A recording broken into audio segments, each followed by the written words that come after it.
RK. நகரில் அமைச்சர்கள் சிலரே வாக்காளர்களுக்கு பணப்பட்டுவாடா செய்து வருவதாக குற்றச்சாட்டு எழுந்துள்ளது. ஆனால் எதிர்க்கட்சிகள் தோல்வி பயத்தில் இதுபோன்ற குற்றச்சாட்டுகளை முன்வைப்பதாக அமைச்சர் உதயகுமார் கூறியுள்ளார். இந்த பணப்பட்டுவாடா என்பது ஏற்கனவே தொடர்ந்து அவர்தான் கையாண்டு கொண்டிருக்கிறார்கள். இதிலேயும் அவர் கையாளுவதற்கு அனைத்து முயற்சிகளும் நடைபெறும். அதை நாங்கள் கட்டாயம் இந்த தேர்தலில் தடுத்து நிறுத்தி ஒரு ஜனநாயகத்தை காப்பாற்றுவதற்கு தளபதியினுடைய தலைமையிலே நாங்கள் சிறப்பாக பணியாற்றுவோம். பணப்பட்டுவா நடந்து கொண்டிருக்கிறது. நேற்று கூட உதயகுமார், இன்னொரு தெரியாது, மணிகண்டன் அமைச்சர், இது போன்ற 2-3 பேர் ஒன்றாக சேர்ந்து அந்த அவர்களை வாக்காளர்களுக்கு பணம் கொடுக்க முயற்சித்தார். பணம் மடங்கிவிட்டார்கள்.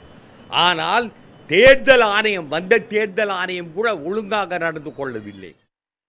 வளர்ச்சி திட்டங்களை, தொலைநோக்கு திட்டங்களை முன்னெடுத்து சென்றுதான் மக்களிடத்தில் வாக்கு கேட்கிறமே ஒழிய எங்களுக்கு தெரியவில்லை என்றாலும் ஊடகங்களுக்கு நன்றாக தெரியும்.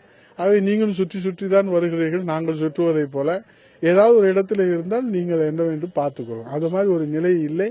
எதுவும் நீங்கள் கடந்த தேர்தலில் கூட அப்படித்தான் நடந்திருக்கிறது. அம்மா அவர்கள் இங்கே வேட்பாளராக போட்டியிடுகிற போது, இடைத்தேர்தலும் சரி பொதுத்தேர்தலும் சரி, அப்போது இதே குற்றச்சாட்டை தான் எதிர்க்கட்சியிலே பரப்பினார்கள். ஆனால் உண்மை என்ன என்பது உங்களுக்கே நன்றாக தெரியும்.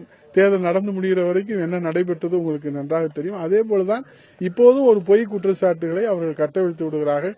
இது எதை காட்டுகிறது? அவருடைய தோல்வி பயத்தை காட்டுகிறது.